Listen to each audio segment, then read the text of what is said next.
বেশ কয়েক বছর আগেকার ঘটনা। বাসে উঠে সিট না পেয়ে দাঁড়িয়ে আছি।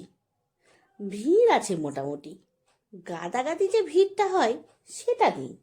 সিট না পেলেও ঠিকঠাক দাঁড়িয়ে থাকা যাবে। আমি দাঁড়িয়ে আছি, আর পাশের সিটটায় বসে আছে দুজন মহিলা। একজনের বয়স 55-র কাছাকাছি, আর একজন কম বয়সী মেয়ে, বয়স ওই 26-27। সাজগোজ পোশাক আশাক দেখে মনে হলো বেশ আধুনিক ও ভালো ফ্যামিলি। কম বয়সী মেয়েটি মধ্যবয়সী মেয়েটিকে মণিমা বলে সম্বোধন করছে। মণিমা সম্বোধন শুনেই বুঝলাম দুজনের মধ্যে সম্পর্কটা মা এবং মেয়ের। পাশাপাশি বসে দুজনে অনর্গল কথা বলে যাচ্ছে। কথাবার্তা শুনে যা মনে হলো কিছুদিনের মধ্যে মেয়েটির বিয়ে, আর বিয়ের কেনাকাটা করেই দুজনে ফিরছে।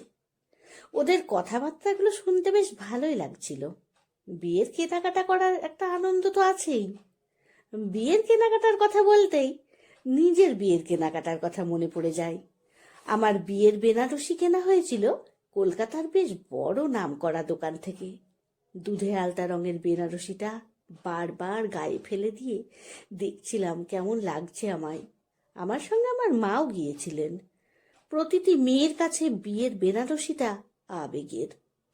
বিয়ের সাজে সেজে উঠতে বেনারসি শাড়িটাই নতুন করে রাঙিয়ে তোলে হয়তো। হঠাৎ করে ওদের প্রতি আমার যে ভালো লাগাটা কাজ করছিল, সেটারই হঠাৎ ছন্দপতন ঘটল ওদের একটা কথায়।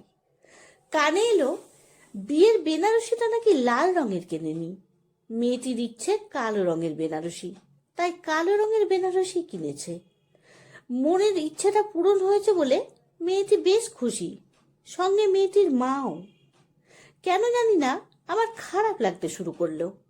বিয়ের মতো একটা শুভ অনুষ্ঠান, কালো রং তো অশুভ। বিয়েতে কালো রং পরা চলে না তো, অথচ কালো বেনারসি পরে বিয়ে করবে ভাবা যায়? ইচ্ছে হয়েছে বলে হয়তো কিনেছে। মেয়েটির মায়েরও দেখলাম পূর্ণ সায় আছে, তাই তো ও কিনেছে। মেয়ের ইচ্ছে হতেই পারে, তাই বলে মা হয়ে উনি কি করে এটা মেনে নিলেন সেটাই ভাবার।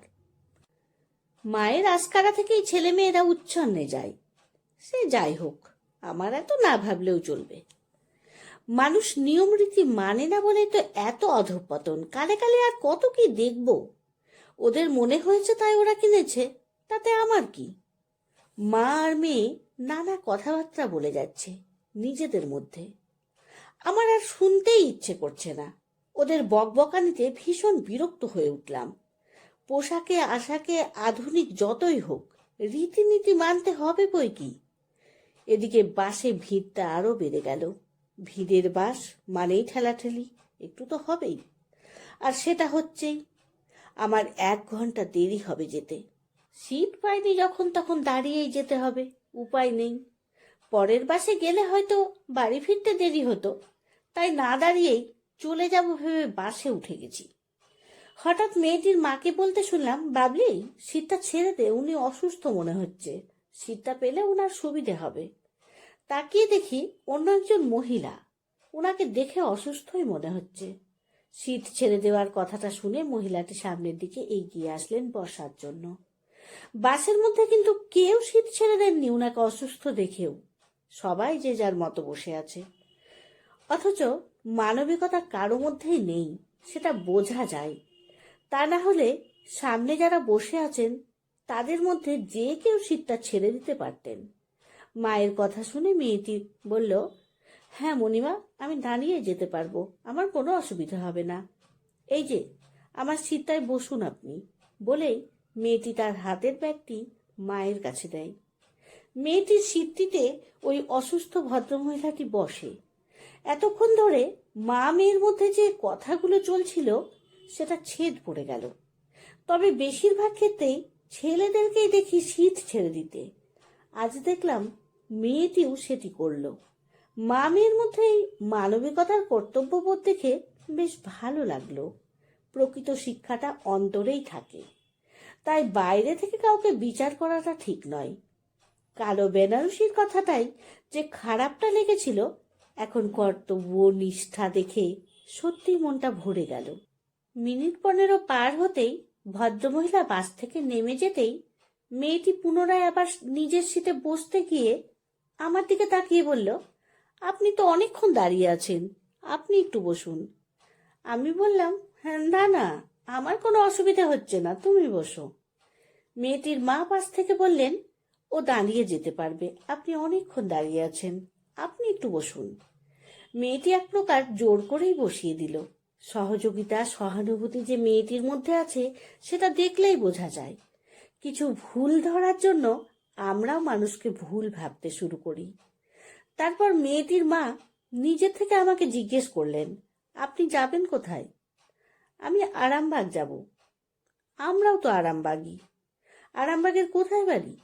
প্রপার আরামবাগ নয়, আরামবাগ থেকে ওই 5 কিলোমিটার ভেতরে। মেয়ের বিয়ের কেনাকাটা করতে গিয়েছিলেন বুঝি? হ্যাঁ, বিয়ের কেনাকাটা। একটা কথা জিজ্ঞেস করব, কিছু মনে করবেন না তো? নিশ্চয়, মনে আর কি করব, আপনি বলতে পারেন। তা মেয়ের বিয়ে দিচ্ছেন কালো বেনারসি কেন? জানেন তো, লাল রংটা কিন্তু শুভ। লাল রঙের বেনারসি পরাটাই কিন্তু রীতি। না না, আমরা ওসব মানি না। যদি লাল রং শুভ হতো তাহলে সব কিছু শুভ থাকতো ওর জীবনে। মানে, বুঝলাম না ঠিক। আসলে এটা ওর সেকেন্ড ম্যারেজ। প্রথমবার বিয়েতে আমি ওকে বলেছিলাম বিয়েতে লাল টুকটুকে বেনারসি পরতে, লাল রংটাই নাকি শুভ। লাল রঙের বেনারসিতে ওকে মানিয়েও ছিল, কিন্তু কোথায় গেল সেই লাল রং? বিয়ের 1.5 বছরের মাথায় হারিয়ে ফেলল ওর প্রিয় মানুষটাকে। তাই আর শুভ অশুভ কিছু দেখি না। ওর ভালো থাকাটাতেই আমার ভালো থাকা। সত্যিই খুব দুঃখজনক ব্যাপার। জিজ্ঞেস করে কষ্ট দিয়ে ফেললাম, কিছু মনে করবেন না। আপনার তাহলে এই একটি মাত্রই মেয়ে? বাবলি আমার মেয়ে নয়, আমার ছেলের বউ। তবে বাবলি এখন নিজের ছেলের বউয়ের চেয়েও বেশি।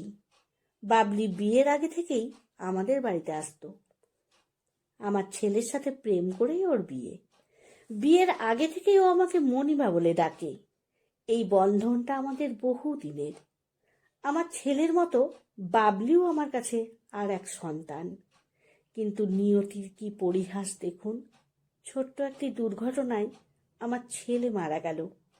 তারপর থেকে আমিও একা হয়ে গেলাম, আর মেয়েটা জীবনের সব স্বাদ হারিয়ে ফেলল।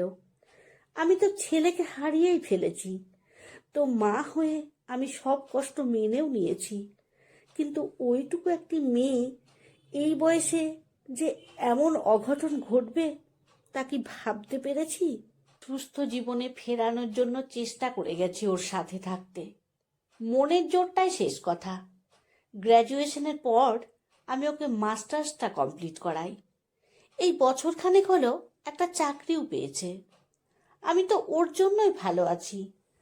আমাকে তো ভালো থাকতে হয় নাকি? ও তাহলেও আপনার কাছেই থাকে? মাঝে মধ্যে মামার বাড়িতে যাই। মামা মামি ছাড়া ওর তো কেউ নেই। মা তো সেই কোন ছোটবেলায় মারা গেছে। মা মারা যাওয়ার পর থেকে ও মামার বাড়িতেই মানুষ হয়েছে। তবে মামা মামিও ভীষণ ভালো। আর আমাকে ছেড়ে ও কোথাও যেতে চায় না। এই সামনের ফাল্গুনে ওর বিয়ে। আমি ওর বিয়েটা দিচ্ছি। ওর তো সারা জীবনটা পড়ে আছে। একজন জীবনসঙ্গী খুব প্রয়োজন। আর বলছিলেন না কালো বেনারসি কেন বিয়েতে? রং দিয়ে কোনো শুভ অশুভ বিচার হয় না। যে রংটা ওর পছন্দ সেই রঙের বেনারসিটাই ও পড়ুক। ওর ভালো থাকাটাতেই যে আমার সুখ। কথা বলতে বলতে কখন যে আরামবাগ পৌঁছে গেছি সে খেয়াল নেই। বাস থেকে নামি, শুধু ভালো লাগা নয়, সব কিছু শুনে একটা ভালোবাসা তৈরি হয়ে যায় সঙ্গে সঙ্গে। কেন জানি না, কিছুক্ষণের পরিচয়টা অনেক বেশি দিনের পরিচয় মনে হচ্ছিল। উনারা বাস থেকে নামেন, তারপর ভদ্রমহিলা উনার মোবাইল নম্বরটা দিয়ে বললেন, কথা বলে খুব ভালো লাগলো, সময় করে ফোন করবে, অনেক কথা হবে। আজ 10 বছর কেটে গেছে। ভদ্রমহিলার সাথে এখনো যোগাযোগ আছে। যোগাযোগ বলবো না, রীতিমতো আত্মীয়তার সম্পর্ক। আমি উনাকে দিদি বলেই ডাকি।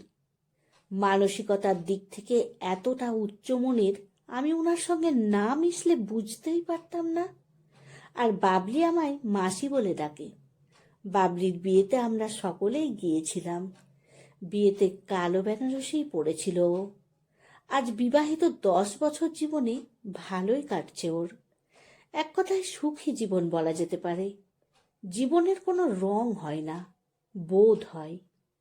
যে রঙে রাঙাবে সেই রঙেই জীবন রঙবে, সে লালই হোক বা কালো।